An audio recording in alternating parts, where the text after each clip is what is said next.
பொன்மனச்செம்மல் இதய புரட்சி தலைவர் டாக்டர் எம்ஜிஆர் அவர்களுடைய நினைவு நாள் 24ஆம் தேதி அன்று அனைத்து இந்திய அண்ணா திராவிட முன்னேற்ற கழகத்தின் சார்பில் நம்முடைய மாண்புமிகு கழக பொதுச் செயலாளர் சட்டமன்ற எதிர்க்கட்சி தலைவர் அண்ணன் எடப்பாடியாருடைய அவர்களுடைய தலைமையில் நம்முடைய பொன்மனச்செம்மலுக்கு குறிப்பாக திராவிட முன்னேற்ற கழகத்தை 13 வருடம் வனவாசத்துக்கு அனுப்பிய ஒரு மாபெரும் தலைவர், அந்த தலைவருடைய நினைவு நாள் அன்று அவருக்கு நினைவஞ்சலி மலரஞ்சலி செலுத்துகின்ற வகையில் அண்ணன் எடப்பாடியாருடைய தலைமையில் அனைத்து இந்திய அண்ணா திராவிட முன்னேற்ற கழகத்தை சார்ந்த முன்னோடிகள், அதாவது தலைமை கழக நிர்வாகிகள், முன்னாள் அமைச்சர்கள், நாடாளுமன்ற சட்டமன்ற உறுப்பினர்கள், முன்னாள் நாடாளுமன்ற சட்டமன்ற உறுப்பினர்கள் மற்றும் கழகத்தினுடைய நிர்வாகிகள், செயல் வீரர்கள், வீராங்கனைகள் அத்தனை பேருமே ஒன்று திரண்டு நம்முடைய புரட்சி தலைவருக்கு மலரஞ்சலி செலுத்துகின்ற வகையிலே வருகிற 24ஆம் தேதி அன்று காலை 9:30 மணி அளவில் மலரஞ்சலி செலுத்துகின்ற நிகழ்ச்சி நம்முடைய புரட்சி தலைவர் துயிலுகின்ற அந்த இடத்தில் நினைவிடத்தில் மலரஞ்சலி 9:30 மணிக்கு தொடங்கி 11 மணிக்கு முடிவடைகின்ற ஒரு நிலையில் அதற்கு பாதுகாப்பும் உரிய அனுமதியும், அது மட்டுமில்லாமல் அந்த நினைவிடத்திலேயே உறுதிமொழி ஏற்கவும் அனுமதி வழங்கவும் கோரி இன்றைக்கு அனைத்து இந்திய அண்ணா திராவிட முன்னேற்ற கழகத்தின் சார்பில் கடிதம் பெருநகர மாநகர ஆணையர் அலுவலகத்திலே கொடுக்கப்பட்டது. அந்த அடிப்படையிலே காவல்துறையும் உரிய அனுமதியும் பாதுகாப்பும் கொடுக்கும் என்ற அந்த ஒரு நிலையில் இன்றைக்கு அதை கொடுத்திருக்கிறோம். இந்த நிஜாம் புயலால் பாதிக்கப்பட்டிருக்கிற இந்த காலகட்டத்தில் 42 கோடி ரூபாய் அரசு பணத்தில் வந்து கார் பந்தயம், 200 கோடி ரூபாய் தனியார் நிறுவனத்தோட பங்கீடு, இன்னைக்கு நீதிமன்றத்தில் எதிரான ஒரு தீர்ப்பு வரும்னு சொல்லிட்டு அந்த தனியார் நிறுவனம் வந்து கார் பந்தயத்தை அடுத்த ஆண்டுக்கு தள்ளி வச்சிருக்காங்க. அதை எப்படி பார்க்குறீங்க? இல்லை, இப்போது நாட்டில் வந்து எவ்வளோ பிரச்சனைகள் இருக்குது. நீரோ மன்னன் வந்து, அதாவது ரோம் நகரம் தீப்பற்றி எரியும்போது நீரோ மன்னன் வந்து பிடில் வாசித்திருந்தானா, அந்த மாதிரி இன்றைக்கு குறிப்பாக 5 மாவட்டம், அதாவது சென்னை, திருவள்ளூர், காஞ்சிபுரம், செங்கல்பட்டு, இந்த மாவட்டங்களில் உள்ள மக்கள், அனைத்து தரப்பட்ட மக்களும் கடுமையான அளவுக்கு மிக்ஜாம் புயலின் தாக்கத்தின் காரணமாக கடும் வெள்ளத்தினால் பாதிக்கப்பட்டு வாழ்வாதாரம் முற்றிலுமாக அவர் இழந்த நிலையில், உடைமைகள் இழந்த நிலையில் பரிதவித்து கொண்டிருந்த போது தனியாருக்கு, அதாவது வந்து ஒரு அரசு நடத்தலை, ஒரு தனியார் நடத்துகின்ற அந்த ஃபார்முலா ரேஸுக்கு அரசனுடைய அந்த வரிப்பணம் 42 கோடி ரூபாய் அதற்கு செலவு செய்து அந்த அடிப்படையிலே ஒரு நீதிமன்றத்திலே அந்த வழக்கு எடுத்து செல்லப்பட்டு நீதிமன்றம் இப்போது அது வந்து ஆர்டர் ஃபார் ரிசர்வ்டு, அது அந்த அடிப்படையில் இன்றைக்கு தள்ளி வைத்திருக்காங்க. இப்போ நாங்கள் கேட்குற கேள்வி என்னன்னா, இந்த மாதிரி ஒரு ரோம் நகரம் தீப்பற்றி எறியும்போது நீரோ மன்னன் பிடில் வாசித்த கதை போல ஊர் பற்றி கொண்டு இருக்கின்ற வகையில் இன்றைக்கு மக்கள் இன்னைக்கு பசியோடு பட்டினியோடு இருக்கிறாங்க. இன்னைக்கு 42 கோடி ரூபாயில் ஏறக்குறைய வந்து பாதி அளவுக்கு இன்னைக்கு வந்து இந்த ஃபார்முலா ரேஸுக்கு வந்து பணம் செலவு செய்யப்பட்டு அதாவது சாலைகள், பிரதான சாலைகள்லாம் அதுவும் நல்லா இருந்த நிலையில் அதெல்லாம் கொத்தி போட்டு, சென்ட்ரல் மீடியெல்லாம் கொத்தி போட்டு பாதி கணக்கில், அதாவது 22 கோடி ரூபாய் அளவுக்கு செலவு செய்திருந்தா இது யார் இந்த பணத்தை தருது? தனியார் தருவாங்களா? இல்லை முதலமைச்சர் ஸ்டாலினுடைய பேங்க் அக்கௌண்ட்லேருந்து ட்ரெஷரிக்கு மாற்றுவாங்களா? இல்லை உதயநிதி ஸ்டாலினுடைய பேங்க் அக்கௌண்ட்லேருந்து ட்ரெஷரிக்கு மாற்றுவாங்களா? ரெட் ஜெயிண்ட், அந்த அவங்களுடைய குடும்ப நிறுவனம் ரெட் ஜெயிண்ட், அதுலேருந்து எடுத்து வந்து கொடுப்பாங்களா? கொடுக்கணும். இந்த 22 கோடி ரூபாய் இப்போ லாஸ் ஆச்சு இல்லையா, அதை இழப்பு வந்து மக்களுடைய வரிப்பணம் இன்னைக்கு வந்து இவர்களால் இழப்பு ஏற்பட்ட நிலையில் இவர்கள் குடும்பத்திலிருந்து அந்த பணத்தை கொடுப்பதற்கு வேண்டிய ட்ரஸ்ட்டில் தான் எவ்வளோ பணம் வச்சுருக்காங்களே அதுலேருந்து கொடுக்கட்டும். அதுலேருந்து பிடிஆர் சொன்ன பணம் எதுக்கும் பிடிஆர் சொன்னார் 30,000 கோடி. அதான் அது மாதிரி இப்போ பிடிஆர் சொன்ன மாதிரி 30,000 கோடி ரூபாய் எங்கே வச்சுருக்கு தெரியாமல் எங்கேயோ பதுக்கி வச்சுருக்காங்க, அதுலேருந்து எடுத்து கொடுக்க வேண்டியதானே. அதில் அந்த மாதிரி இன்னைக்கு வந்து மக்களுடைய வரிப்பணம் 22 கோடி ரூபாய் இன்னைக்கு வந்து வேஸ்ட்டு. ஆனால் ஒரு ஜியோ போட்டாங்க. ஜியோ வந்து பார்த்தீங்கன்னா முதல்ல என்ன சொன்னாங்க, அந்த 5 சென்னை, திருவள்ளூர், காஞ்சிபுரம், திருவள்ளூர் மாவட்டத்தில் எல்லா மக்களும் பாதிக்கப்பட்டிருக்காங்க. அந்த பாதிப்பு உணர்ந்து அரசு எல்லா ரேஷன் கார்டுக்கும் நாங்கள் வந்து பணம் கொடுப்பேன்னாங்க. இப்போ ஜியோ பார்த்தா அப்படியே ஷாக்குடு. பார்த்தா இன்கம் டேக்ஸ் கட்டுறவங்க கிடையாது, சக்கரை விருப்பாட்டம் பெற்றாங்க இல்லையா அவங்களுக்கு கிடையாது.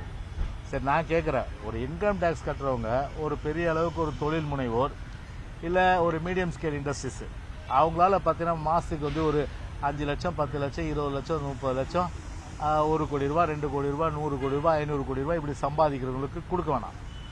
இப்போது இங்கேயே எடுத்துங்க, ப்ரெஸ் இருக்கீங்க நீங்கள், ப்ரெஸ்ஸில் வந்து உங்களுக்கு சம்பளம் வந்து பார்த்தீங்கன்னா 30,000 25,000 40,000 50,000 ரூபா.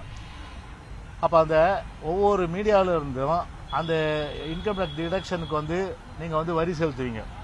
அப்போ வரி செலுத்தும் போது 40,000 ரூபாய் 25,000 ரூபா 30,000 ரூபா 50,000 ரூபா பிரைவேட் கம்பெனியில் வேலை செய்கிறவங்களுக்கு கூட இந்த 6,000 ரூபாய் கிடையாது. சரி, அது விட்ருங்க. ஒரு ஆஃபீஸில் ஓஏ இருக்கார், இதே கமிஷன் ஆஃபீஸில் ஓஏ இருக்கார், பிசி இருக்கார், இல்லை இந்த 4-5 மாவட்டத்துலேயும் வந்து பிசிங்க இருக்காங்க, அவங்களுக்குலாம் இது கிடைக்குமா? அது இப்போ கான்ஸ்டபிள்ஸுக்கெலாம் கிடைக்காது. ஏன் அவங்கெல்லாம் பாதிக்கப்படலையா? சரி, 2015 நாங்கள் வந்து அந்த மாதிரி பார்க்கலையே. நாங்கள் எல்லாரும் ரேஷன் கார்டு யார் வச்சுருக்கீங்களோ வாங்கிக்கிங்க, அதுவும் வந்து எல்லாமே பேங்க்கில் அக்கௌண்ட்டில் போட்டோம். அதனால் இப்போ பிரச்சனை இல்லாமல் போய் வாங்கிட்டு போனாங்க. அந்த மாதிரி போட வேண்டியது தானே. இப்போ வந்து சக்கரை அட்டை விருப்பப்பட்டு அவங்க வாங்கினா அவங்களுக்கு கிடையாது. அதுவும் வந்து அவங்க வந்து பார்த்தீங்கன்னா ஒரு பெட்டிஷன் கொடுக்கணுமா, அந்த பெட்டிஷனை வந்து இவங்க விசாரிப்பாங்களாம். அது உண்மையாக பொய்யான்னு கண்டறிந்து ஒரு புலனாய்வு செய்து, ஏகப்பட்ட அளவுக்கு குற்றங்கள் நடக்குது, அதை புலனாய்வு செய்ய வக்கில்ல. ஆனால் இதை வந்து புலனாய்வு செய்வாங்களாம். அவங்க வந்து இவங்க வர வந்து வீட்டில் வந்து துணிமணிலாம் வந்து வெள்ளத்தில் போனதை அப்படியே வச்சுருக்கணும், ரிப்பேர் ஆன ஃப்ரிட்ஜை வச்சுருக்கணும், அப்புறம் ரிப்பேர் ஆன டிவி, மழை நனைஞ்ச டிவி வச்சுருக்கணும், மழை நனைஞ்ச வாஷிங் மிஷின் வச்சுருக்கணும், மழை நனைஞ்ச இதர பொருள் எல்லாத்தையும் வச்சுருக்கணும். இவங்க எப்போ வருவாங்கன்னு தெரியாது. இன்றைக்கி பெட்டிஷன் கொடுத்தீங்கன்னா நீங்கள் வேலை வெட்டிக்கு போகிறத விட்டுட்டு வருவாங்களா ரெவென்யூ அதிகாரி அப்புறம் மற்ற டிபார்ட்மெண்ட் கார்பரேஷன் அதிகாரி வருவாங்களா விசாரணைக்கு அப்படின்னு டெய்லி நீங்கள் வந்து தெருவை தான் பார்த்துட்டு இருக்கணும். நீங்கள் இது போன்ற நிலைமை இன்னைக்கு இந்த விடியாத அரசு ஏற்படுத்தியிருக்கு. 6,000 ரூபாய் வாங்குறதுக்கு 1008 கண்டிஷன். என்னமோ பார்த்தீங்கன்னா வந்து ஒரு பெரிய சொத்தை எழுதி வச்சிட்டா மாதிரி ஒரு கண்டிஷன் இது. கொடுக்குறது ஒரு 6,000. நிதியமைச்சர் கார்டு வச்சு எல்லாருக்கும் நான் ஃபஸ்ட்டு ஆமாம், போகிறதுக்கு முன்னாடி முதல்ல வந்து நிதியமைச்சரே வந்து என்ன சொன்னார், அவர் மாற்றக்கூடாது. தேர்தல் வாக்குறுதி அப்படி தானே, சொல்கிறது ஒன்று செய்கிறது ஒன்று. அதனால் இவங்க என்னைக்கு வந்து சொல்கிறது செஞ்சுருக்காங்க, முழுக்க வந்து பார்த்திங்கன்னா மக்களை வந்து ஏமாத்துகிற ஒரே விஷயந்தான் அவங்க வந்து காலம் தொட்டு ஆதி காலத்துலேருந்து செய்கிற விஷயம். அது தேர்தல் காலத்தில் சொல்லுவாங்க, அதை வாக்குறுதி நிறைவேற்ற மாட்டாங்க. இப்போ மழை காலத்தில் சொன்னாங்க, வாக்குறுதி எந்த வாக்குறுதியும் ஒரு நிறைவேற்றாத ஒரு சூழ்நிலை. இன்றைக்கி 6,000 ரூபாய் வாங்குறதுக்கு 1008 கண்டிஷனு. இன்றைக்கி ஒரு அங்கே என்ன சொல்கிறோம்னா கண்டிஷன் இல்லாமல் கொடுங்க. எப்படி அம்மா ஆட்சியில் 2015 எல்லாருக்கும் கொடுத்தோமோ அதுமாதிரி பேங்க்கில் போடுங்க. கேட்டால் என்ன சொல்கிறாங்க, ஏடிஎம் வந்து கார்டு வந்து மழையிலலாம் நனைஞ்சிருக்கும், அதில் வந்து கஷ்டம் வாங்க முடியாது. சரி, நான் சொல்கிறேன், ஏடிஎம் கார்டு இல்லைன்னா பேங்க்கில் வித்ட்ரால் ஸ்லிப் இருக்குல்ல, அந்த வித்ட்ரால் ஸ்லிப் வச்சு போய் பணத்தை எடுத்துக்கிட்டோம். இது வேறு பார்த்தா அவங்க 3 நாள் இப்போ அதாவது டோக்கன் வாங்குறதுக்கு ஒரு நாள் கடைக்கு போனோம், அன்றைக்கி ஒரு நாள் தொழில் போச்சு அவங்களுக்கு. அப்புறம் டோக்கன் வந்து இந்த டேட்டில் கொடுக்கணும், அந்த டேட்டில் போய் நிற்கணும். அப்போது இந்த 6,000 ரூபாய் வாங்குறதுக்கு அவன் வேலை வெட்டியெல்லாம் விட்டுட்டு 2-3 நாள் அவன் ரேஷன் கடையே கதியாக இருக்கணும்பா. இதுதான் வந்து பார்த்தீங்கன்னா வந்து இந்த விடியாத அரசு மக்களுக்கு செஞ்சுருக்குது.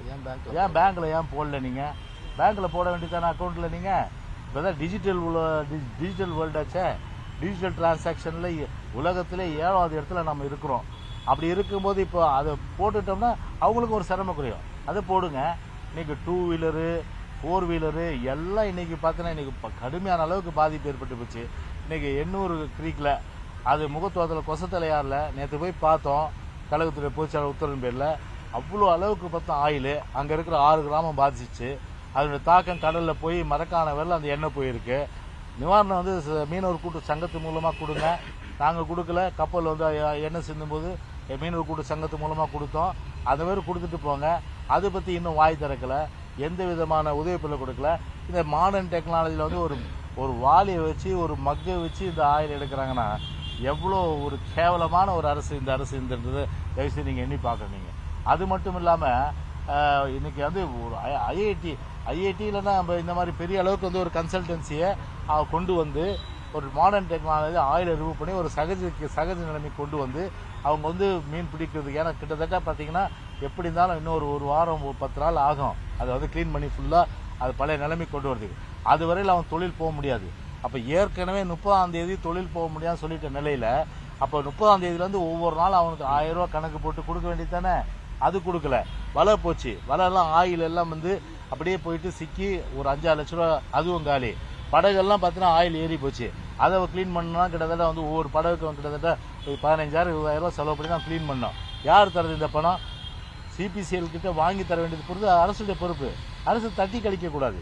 அரசு இதில் அவங்களோட கை கோத்துக்கிட்டு அரசுடைய பங்கும் சிபிசிஎல் பங்கும் சேர்த்து முழுமையான அளவுக்கு அவருடைய வாழ்வாதாரம் மேம்படுறதுக்கு எல்லா வித நடவடிக்கை எடுக்கணும். ஒட்டு மொத்தத்தில் பார்த்தா மழைக்காலத்தில் பாதிக்கப்பட்ட மக்களுக்கு எல்லோருக்குமே நிவாரணம் என்று சொல்லிவிட்டு இப்போ எல்லோருக்குமே அல்வா கொடுக்கின்ற வகையில் தான் இந்த விடியாத அரசு இன்னைக்கு இருந்துட்டு இருக்கு. இன்னைக்கு பார்த்தா உங்களுக்கு எத்தனை பேருக்கு வரேன்னு தெரியாது. இதில் பார்த்தீங்கன்னா நீங்கள் எதிர இருக்கிறீங்க, நீங்கள் எல்லாம் இப்போ பேட்டி எடுத்துட்டு இருக்கீங்க. உங்களுக்கே பார்த்தீங்கன்னா கிட்டத்தட்ட ஒரு 25% வராது. அதே போல் சென்னை, திருவள்ளூர், காஞ்சிபுரம், திருவள்ளூர் மாவட்டத்தில் ஒரு அலுவலக அவருக்கு வராது. அவர் என்ன ஒரு ஆஃபீஸ் அசிஸ்டன்ட், அவர் பெரிய கோடீஸ்வரனா? அவர் வீட்டில் போய் பாருங்க. இல்லை ஒரு கான்ஸ்டபிள் பார்த்தீங்கன்னா அவ்வளோ பெரிய கோடீஸ்வரர், அவர் வீட்டில் போய் பாருங்க. அவர் மாதம் என்ன எவ்வளோ சம்பளம் வாங்குவார் கான்ஸ்டபிள்? மிஞ்சி போனால் வந்து ஒரு பேசிக் பேலேருந்து ஒரு 60,000 ரூபா 50,000 ரூபா வாங்குவாரா? 60,000 ரூபா 60,000 ரூபா வந்து வாங்குறவர் வந்து கோடீஸ்வரனுக்கு கொடுக்காதீங்க, இண்டஸ்ட்ரிஸ்ட் கொடுக்காதீங்க. பெரிய அளவுக்கு தொழில் முனைவர் இருப்பான், அவன் மாதம் வந்து டர்ன் ஓவரே பார்த்தீங்கன்னா 1 கோடி 2 கோடி 3 கோடி பண்ணுவாங்க. அவங்களுக்கு இல்லைன்றது நியாயம். சாதாரணமாக பார்த்தா எனக்கு அரிசி வேணாமா சக்கராட்டுன்றவங்க ஒரு பெரிய நடுத்தர வர்க்கம், அவங்களுக்கும் இல்லைன்னு சொல்லிட்டு இன்னைக்கு ஒட்டுமொத்தமாக அவங்களுக்கு பட்ட நாமத்தை போட்டு இன்றைக்கு ஒரு சாடிஸ்ட் அரசாங்கம் இன்னைக்கு தமிழ்நாட்டை ஆண்டுட்டு இருக்கு. இந்த 4 மாவட்ட மக்களும் இன்னைக்கு வஞ்சித்து இருக்கிறதா அந்த உண்மை. மத்திய ஆய்வுக்குழுக்கள் வந்து அங்கங்கே வந்து மத்திய ஆய்வுக்குழுக்கள் அங்கங்கே வந்து ஆய்வு மேற்கொண்டிருக்காங்க. ராயபுரத்தில் அந்த பகுதிகளில் வந்து கடல் ரொம்ப ஆய்வாக இருக்கு அப்படின்னா அந்த வந்து பார்த்தாங்க இல்லையா, அதுக்கான ஆய்வுகள் என்ன செய்ய போறாங்க? இல்லை, இப்போ ஆய்வுக்குழு பொறுத்தவரையில் மத்திய குழு வந்து உடனடியாக வந்திருக்கணும். அதை வந்து கேட்டு அதை பெறுறதுக்கு தவறிச்சு. சரி, வந்தவங்க வந்து ஃபோட்டோவை பார்த்துட்டு ஆஹா ஓஹோ பேஷ் அப்படின்னு சொல்லிட்டு கவர்மெண்ட்டை பாராட்டிருக்காங்க. இப்போ கவர்மெண்ட்டை பாராட்டினா என்ன? பிஜேபியோட ரகசிய உறவு டிஎம்கே, அதுதான் வந்து இன்னைக்கு வந்து பார்த்தீங்கன்னா இன்னைக்கு வந்து எல்லாரும் வந்து இன்னைக்கு சொல்றாங்க பிஜேபியோட ரகசிய உறவு வந்து டிஎம்கே வச்சிருக்கின்றது. ஸோ அந்த வகையில் தான் இன்னைக்கு அவங்க ஒரு ஸ்டேட்மெண்ட் கொடுத்துருக்காங்க. மக்களை சந்திக்காம மக்கள்கிட்ட சந்திச்சா தான் அந்த கிரவுண்ட் ரியாலிட்டி தெரியும். அவங்க கஷ்டப்பட்டிருக்காங்க, இந்த மலையில் எவ்வளோ உடைமைகள் போச்சு, அவங்க எவ்வளோ வாழ்வாதாரத்தை தொலைச்சிட்டு எவ்வளோ அளவுக்கு அவங்களுக்கு லாஸு, எவ்வளோ மன உளைச்சல் இருந்தாங்க, எப்படிப்பட்ட அனுபவங்கள்லாம் அவங்க எப்படிப்பட்ட துன்பங்களை அனுபவிச்சாங்க, இதெல்லாம் அவங்க மக்கள்கிட்ட கேட்கும்போது தான் அந்த குழு வந்து ஒரு முடிவுக்கு வர முடியும். ஆனால் மக்களை சந்திக்க விடாம முழுமையான அளவுக்கு வந்து காவல்துறை வைத்து தடுத்துட்டு அவங்க வெறும் வந்து ஏன்னா ஃபோட்டோ ஷூட் அரசு தானே இதனால வந்து ஃபோட்டோவை மட்டும் காமிச்சாங்க. அவங்கள ஃபோட்டோ பார்த்தாங்க, ஓஹோ சூப்பர் சொல்லிட்டு போயிட்டாங்க. அவங்க 2 வார்த்தை தராங்கன்னு சொல்லிட்டு போயிட்டாங்க. ஆனால் எது எப்படி இருந்தாலும் சரி, ஆக மொத்தத்தில் இந்த விடியாத அரசு இதுலேயும் தூங்காமல் எம்பிஸ் இருக்காங்க. எம்பி டெல்லியில் என்ன பண்ணிட்டு இருக்காங்க சொல்லுங்க? ஒரு ரைஸ் பண்ணி மொத்தத்தில் வந்து எங்களுக்கு வந்து டோட்டல் லாஸ் இவ்வளோ, சென்னை, காஞ்சிபுரம், திருவள்ளூர், செங்கல்பட்டு மாவட்டங்களில் ஒட்டுமொத்தமான இழப்பு இவ்வளோ, ஆக மொத்தத்தில் இவ்வளோ தரணும் நீங்கள் அப்படின்னு சொல்லிட்டு நீங்கள் வந்து அது போராடினாங்களா? அதுவும் வந்து இந்த விடியாத அரசு அது எம்பியை இன்சிஸ்ட் பண்ணி அதை வந்து அது செய்ய தவறிச்சது. அதனால் அதை ப்ரெஷர் கொடுத்து பணத்தை வாங்கி மக்களுக்கு செய்யணும். அதே போல் ஸ்டேட் எக்ஸெக்கர் மத்திய அரசு ஒரு பக்கம் கொடுத்தாலும் சரி, மாநில அரசு கருவூலன்னு ஒன்று இருக்குது. ஏன்னா டாக்ஸ் பேர் தானே எல்லாமே நம்ம எல்லாமே வந்து மாநிலத்தில் வந்து டாக்ஸ் வாங்காமல் இருக்காங்களா? இன்னைக்கு ஜிஎஸ்டியில் ஜிஎஸ்டி சென்ட்ரல் பாதி வந்து சென்ட்ரல் ஸ்டேட் வந்தாலும் கூட வேட் இருக்குது, சரக்கில் டாஸ்மாகில் வேட் இருக்குது. அதே போல் வந்து இதில் சில வகை இனங்களில் பார்த்தீங்கன்னா உங்களுக்கு ஸ்டேட்னுடைய வேட் இருக்குது. அந்த வேட் மூலமாக நம்ம டீசல், பெட்ரோல் இதெல்லாம் வந்து மாநில அரசுக்கு தானே வந்து மக்கள் வரி செலுத்துகிறாங்க. அப்போ அந்த வரியை வந்து வரி மூலமாக அவங்களுக்கு வந்து பாதிக்கப்படும் போது அதை வந்து நிவாரணம் கொடுப்பது அரசுடைய கடமையாக இருக்கணும் இல்லையா? அதேமாதிரி அரசு தன் கடமையை தட்டி கழிக்காமல் உடனடியாக வந்து பாதிக்கப்பட்ட மக்கள் எல்லோருக்குமே வந்து பாரபட்சமின்றி கண்டிஷன் இல்லாமல் அவளுக்கு நிவாரணம் வழங்கணும். எந்தவித நிபந்தனையும் கூடாது. அதான் பொதுச் செயலாளர் அதான் சொன்னார். எந்தவித நிபந்தனையும் இல்லாமல் அனைத்து ரேஷன் கார்டுகளுக்கும், உணவு பங்கீட்டு அட்டை வைத்தவர்களுக்கும், உணவு பங்கீட்டு அட்டை இல்லாதவர்கள் அவர்கள் விண்ணப்பித்தாலும் கூட அவர்களுக்கு கொடுக்கணும். அந்த வகையில் தான் எங்களுடைய நிலைப்பாடு அது சொல்லியிருக்கோம். அந்த அடிப்படையில் வந்து காலம் தாழ்த்தாமல் செயல்பட வேண்டும் என்று தான் நாங்கள் கேட்டுக்கொள்கின்றோம். நாம் தமிழர் கட்சி பாதிக்கப்பட்ட இடங்களை மத்திய குழு ஆய்வு செய்கின்ற பொழுது பல இடங்களில் வந்து ரோட் ரோட் பண்ணக்கூடிய ஒரு சூழல், திருவள்ளூரில் பட்டாளத்துலாம் நிறைய பேர் வந்து ஆர்ப்பாட்டம் எங்களுக்கு அடிப்படை வசதி செய்யலை, வாழ்வாதாரம் பாதிக்கப்படுது என்ற ஒரு குற்றச்சாட்டை அவங்க வச்சு கொண்டு வந்தாங்க. ஆனால் அந்த மத்திய குழுவுடன் பேச விடாமல் சில பேர் தடுத்த காரணத்தினால தான் அது ரொம்ப ஆக்ரோஷம் ஆச்சு. அதுதான் உண்மையான சூழல். இந்த சூழலில் முதல் கட்டமாக ஒரே ஒரு ஃபண்டு மட்டும் ரிலீஸ் பண்ணிட்டாங்க. இல்லை, அதுதான் சொல்கிறேன். இப்போது நான் ஏற்கனவே பதிலில் சொன்ன மாதிரி மக்களை சந்திக்க வைக்கணும். மக்களை சந்திக்க வச்சாதான் கிரவுண்ட் ரியாலிட்டி அந்த மத்திய ஆய்வுக்குழுக்கு தெரியும். ஆனால் மக்களை சந்திக்க விடாமல் வந்து காவல்துறை வச்சு தடுத்தா எப்படி வந்து ஒரு கிரவுண்ட் ரியாலிட்டி தெரியும்? அதனால் அந்த கிரவுண்ட் ரியாலிட்டி வந்து மத்திய ஆய்வுக்குழுக்கு தெரியாமலேயே அவங்க வந்து இவங்க ஃபோட்டோ ஷூட்டை பார்த்துட்டு நல்லா பண்ணியிருக்காங்கன்னு சொல்லி போயிட்டாங்க. அதனால் இது வந்து முழுக்க முழுக்க வந்து மக்களை சந்திக்க விடாமல் செஞ்சதுக்கு இந்த அரசு வந்து தப்பு செஞ்சிருக்கு. அது மக்களை சந்திக்கிறதுக்கு ஏற்பாடு செஞ்சிருக்கு. நாம் தமிழர் கட்சி வந்து சீமான் அவர்கள் சொல்லியிருக்காரு, அதிமுகவும் திமுகவும் வந்து ஊழல் கட்சி, தேசத்தில் வந்து ஒவ்வொரு முறையும் வந்து அவங்க செஞ்சு தான் இருக்காங்க, விவாதத்துக்கு நான் ரெடியாக தான் இருக்கேன், ஆனால் ஒரு வாட்டி இல்லை ஜெயக்குமார் அவர்கள் இல்லை எப்போ சொன்னார் அவரு? சொன்னார் அவரு விவாதத்துக்கும் நான் தயாரா இருக்கேன். இல்ல ஒரு டிஎம்கே வந்து சொல்லியிருக்கலாம், புரியுதுங்களா? எங்களை சொல்றதுக்கு வாய்ப்புகள் இல்லை. டிஎம்கே சொல்லியிருக்கலாம், எங்களை சொல்றதுக்கு வாய்ப்பு இல்லை. நாங்கள் திறந்த புத்தகம் யார் வேண்டுமானாலும் விவாதத்தை எங்க கூட வரலாம்.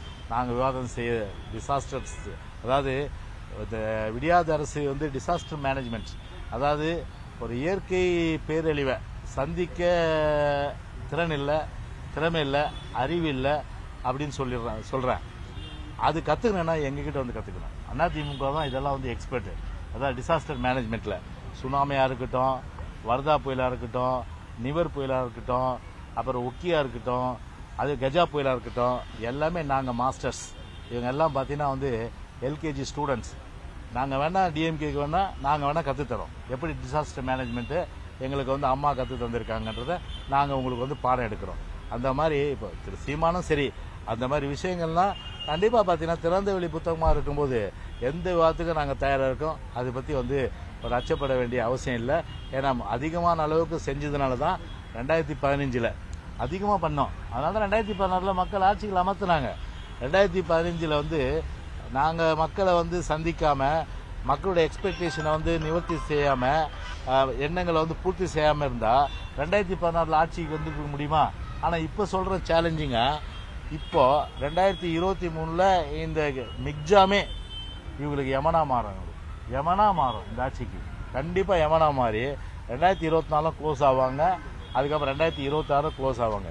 ஏன்னா தெரிஞ்சு போச்சு இவங்களுடைய ஒரு என்னதுன்னா ஒரு இயலாமை, ஒரு நிர்வாகத்திறமை இல்லாதது, ஒரு மக்களை சந்திக்க திராணி இல்லாதது, சமயத்துக்கு ஏற்ற மாதிரி வந்து சமயோசிதமாக செயல்படுறது, இது அத்தனையுமே வந்து மக்கள் உணர்ந்துட்டாங்க.